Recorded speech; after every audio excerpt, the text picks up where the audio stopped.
Bienvenue dans notre mission Au-delà de nos frontières. Nous avons un réel plaisir de vous faire découvrir une vie pas comme les autres, une vie qui a accueilli chaleureusement notre cher invité Austin Boyon, une vie qu'il a vu venir, qu'il a vu se battre et lutter, et c'est là depuis près de 20 ans.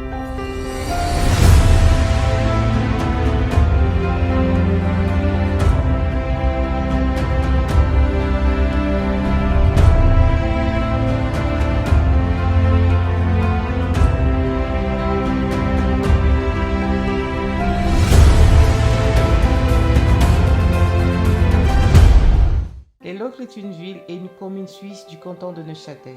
Située dans la région Montagne, mère commune de Montagne, berceau de la révolution neuchâteloise, ville inscrite au patrimoine mondial de l'UNESCO, le L'Ocre comprend environ 10 400 habitants. Elle est située près de la frontière française et a souvent permis d'entretenir de bonnes relations entre la France et la Suisse. Elle doit sa prospérité essentiellement à l'industrie horlogère, en particulier à la fabrication de montres de précision. Voilà, c'est moi qui vous remercie de m'avoir invité. Comme tout jeune, j'avais des rêves et des ambitions de partir de l'Afrique pour des raisons économiques, parce que parfois on pense toujours que l'herbe est plus verte ailleurs. Et donc je suis arrivé en Suisse il y a maintenant presque une vingtaine d'années par amour. Et finalement j'ai fait des études de gestion d'entreprise et de management à la Haute École de Gestion de Suisse romande, dans la HEG à Neuchâtel. Je suis dans ce canton, comme je l'ai dit, depuis bientôt 20 ans maintenant. Et donc après un parcours dans le milieu industriel en tant que professionnel, j'ai donc décidé de faire un retour en Afrique parce que c'était l'objectif premier quand je suis parti de l'Afrique. Le but était de rentrer, de venir ici, de trouver de quoi réinvestir au Cameroun, mon pays d'origine. Donc quelques années après, j'ai réussi à économiser un peu d'argent. Je suis donc rentré, investi dans une première affaire qui a complètement foiré au bout de 2 ans. Et donc j'ai dû revenir en Suisse en catastrophe entre guillemets, pour essayer de me reconstruire et de me refaire une santé financière. Donc ça n'a pas du tout été facile parce que quand on revient et qu'on a perdu tout repère, qu'on n'a pas finalement les moyens financiers nécessaires parce qu'on a tout perdu, on a tout lâché, il faut repartir de zéro. Et donc ça demande beaucoup d'engagement, ça demande beaucoup de sacrifices, ça demande également beaucoup de courage et beaucoup de volonté. Donc voilà. C'est pourquoi les Chinois réussissent plus vite que la diaspora? Alors, c'est une très bonne question. Pourquoi est-ce que les Chinois ils réussissent beaucoup mieux que la diaspora africaine qui retourne au pays? D'abord, je vais premièrement dire que ce n'est pas une affaire chinoise. Il y a aussi des Libanais, il y a des Turcs. Donc il y a beaucoup de communautés qui arrivent à réussir en Afrique, donc sur le continent, par rapport à la diaspora, pour 2 raisons. La première, c'est que quand la diaspora, quand quelqu'un part de chez lui, il met un certain nombre de temps à l'étranger pour s'adapter. Pendant ce temps, la vie continue, il perd des repères. Donc quand il revient en Afrique, il revient comme un étranger.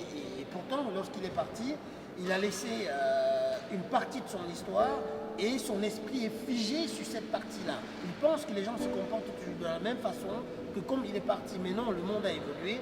Et donc, lorsqu'il revient, il n'a pas une véritable culture des affaires, il ne comprend plus très bien ce qui se passe, il fait des fois des erreurs, comme par exemple confier du business à la famille, vouloir recruter absolument ses amis d'enfance et parfois négliger les études de marché, négliger aussi l'implication personnelle.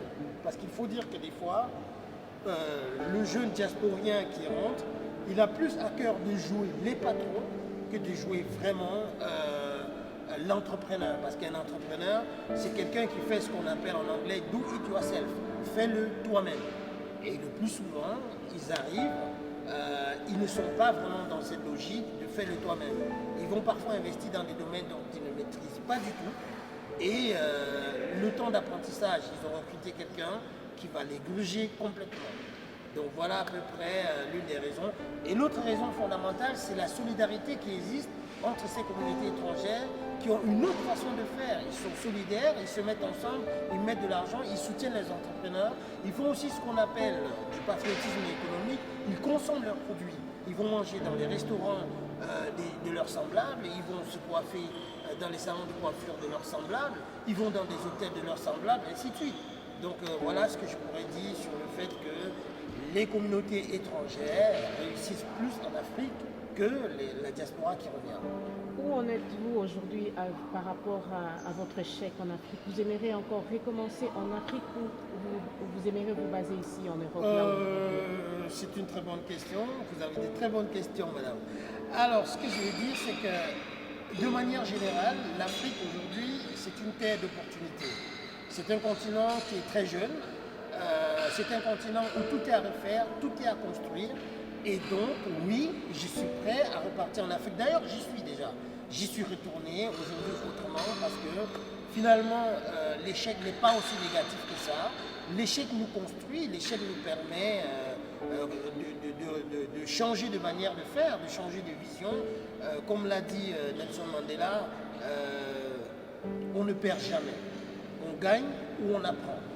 Donc, je suis toujours prêt, je suis sur les routes pour repartir, reconquérir la place qui est mienne, parce que c'est un désir ardent. L'Afrique m'appelle, l'Afrique est en moi, et donc je ne peux pas aujourd'hui fermer complètement les portes à l'Afrique malgré les échecs. Tous les Africains ne sont pas mauvais, il y en a de bons. De mon expérience de ces années-là, j'ai quand même gardé quelques relations avec lesquelles je suis en affaires aujourd'hui. Alors aujourd'hui, avec le recul, parce que je suis quelqu'un, j'ai toujours voulu entreprendre, ça date de très très longtemps. Depuis ma petite enfance, j'ai toujours voulu être indépendant, faire des choses par moi-même. Et donc aujourd'hui, on a plusieurs entreprises sur pied. Une entreprise sur l'Afrique qui s'appelle valorisafrica.com, c'est le site internet de cette holding qui aujourd'hui chapeaute un peu toutes les activités que nous avons. Entre autres, ensuite, on a une marque qui s'appelle The Boy qui est aujourd'hui active depuis 5 ans maintenant dans l'accessoire pour hommes et en ce moment, on est en train d'entrer de plein pied dans le textile avec une première collection comme celle que je porte en ce moment. On a un sweatshirt, on a des t-shirts, on a des polos, on a des joggings qui arrivent. Et donc on sera une marque complète qui va faire des costumes, des chemises, des sous-vêtements. On va élargir une gamme femmes, ainsi de suite, quoi. Donc voilà où on en est aujourd'hui. Avec votre expérience, quel est l'apport que vous pouvez apporter pour soutenir les jeunes Africains qui veulent immigrer ici en Europe? Alors, premièrement, je ne dirai jamais à un Africain, ce n'est pas bon d'immigrer.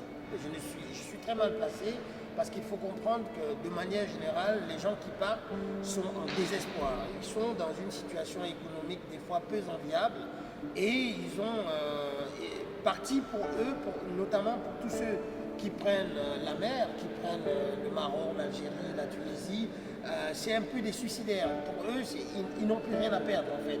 Et donc il est très difficile de dire à quelqu'un comme ça, ne viens pas parce que le risque est grand.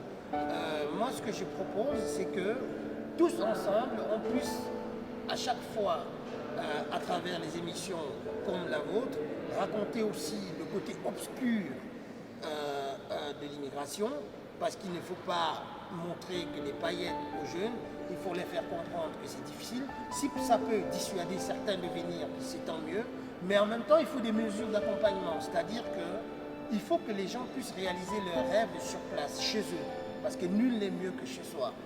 Et c'est pour ça, quand vous vous promenez aujourd'hui dans les rues de Suisse, vous allez rarement voir quelqu'un de Dubaï qui a immigré ici. Vous allez rarement voir quelqu'un d'Afrique du Sud. Parce qu'ils ont une autre image. Voilà pourquoi, parce qu'ils vivent bien chez eux, ils peuvent réussir les affaires chez eux.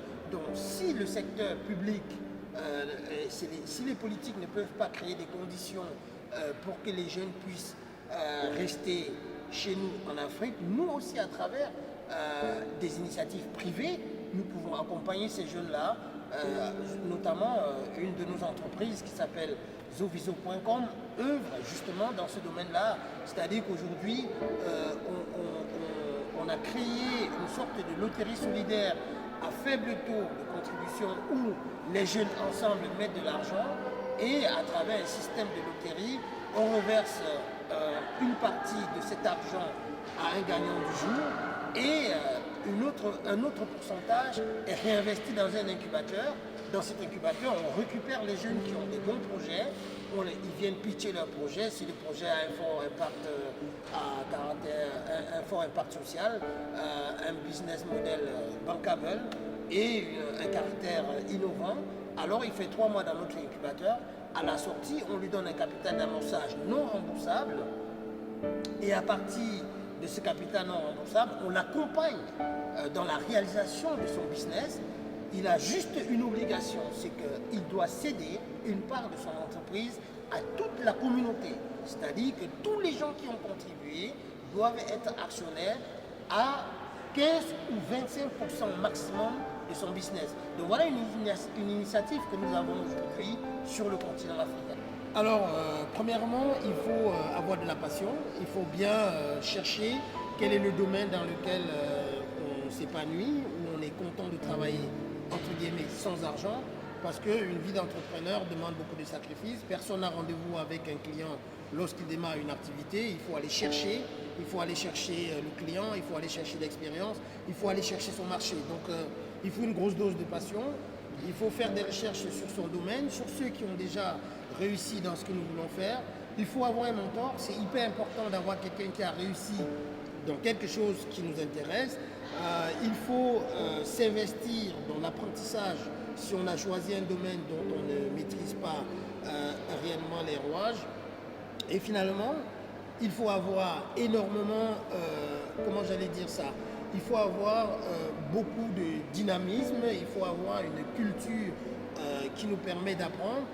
C'est une très belle initiative. Alors, comment on peut contacter Zoviso au Cameroun ou en Afrique? Alors, il faut se rendre sur le site www.zoviso.com, donc zovizo.com.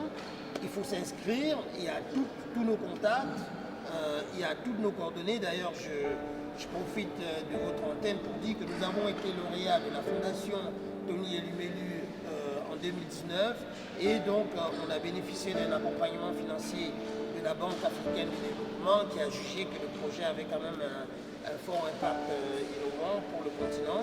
Et donc tous ceux qui veulent nous rejoindre, nous avons aussi des packs investisseurs. Donc ceux qui veulent nous rejoindre, ils peuvent acheter des packs, c'est 55 € à peu près la part. On a 5400 parts à peu près à vendre. C'est notre continent, c'est à nous de le bâtir, les autres ne le feront jamais à notre place. Donc voilà à peu près ce que je pourrais dire concernant Zoviso.com. Quel a été votre meilleur souvenir en Suisse?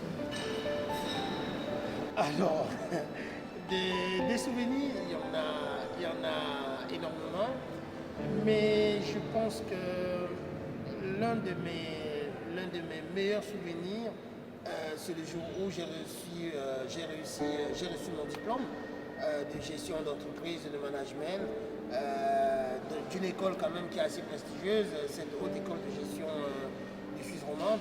C'était quelque chose pour moi, c'était un aboutissement à quelque chose, surtout que j'avais payé les cours de mes poches, je m'étais battu, j'avais pris vraiment du temps pour obtenir ce diplôme, quoi. Je pense que pour moi, c'est vraiment le meilleur souvenir en Suisse, en fait. Parce que le jour qu'on cesse d'apprendre, on est mort. Et on ne peut pas comme ça investir sans toutefois maîtriser un certain nombre de choses, notamment les lois économiques. Il faut s'entourer d'un conseil juridique, il faut s'entourer aussi parfois d'un conseil de quelqu'un qui a fait une comptabilité pour nous dire très concrètement quel est le type de régime en fonction du pays dans lequel on est, quel type de régime est plus adapté pour notre entreprise.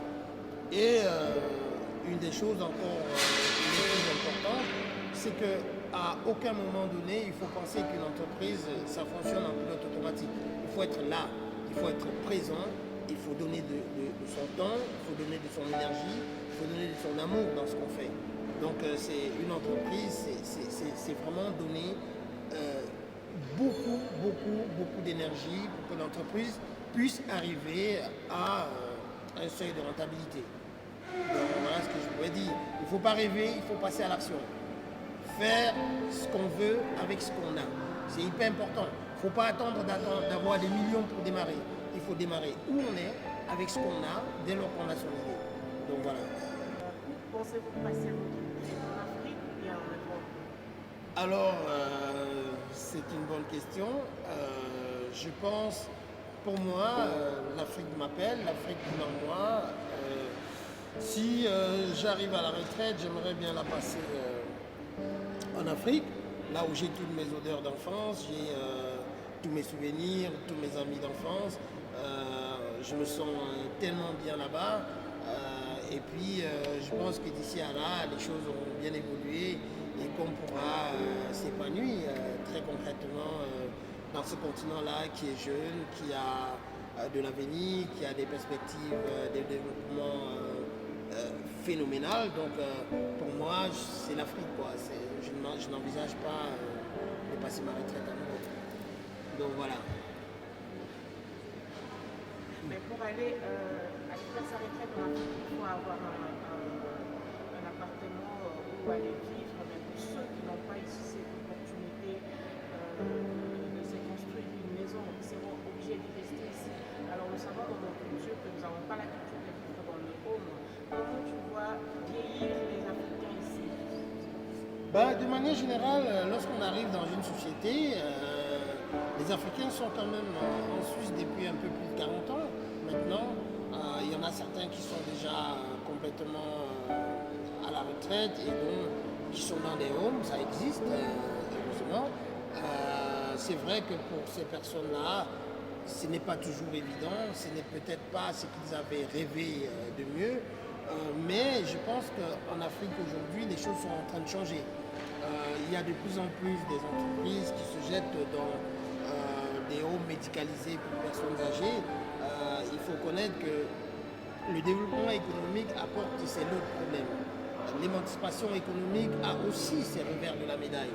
Donc à un moment donné, lorsqu'on est un chef d'entreprise, lorsqu'on est un cadre d'entreprise avec madame qui travaille également, il est très difficile de s'occuper, d'avoir le temps de s'occuper de notre vieux et de nos enfants. Donc la société, elle va se transformer. Ce que la société occidentale a connu va forcément se répéter en Afrique.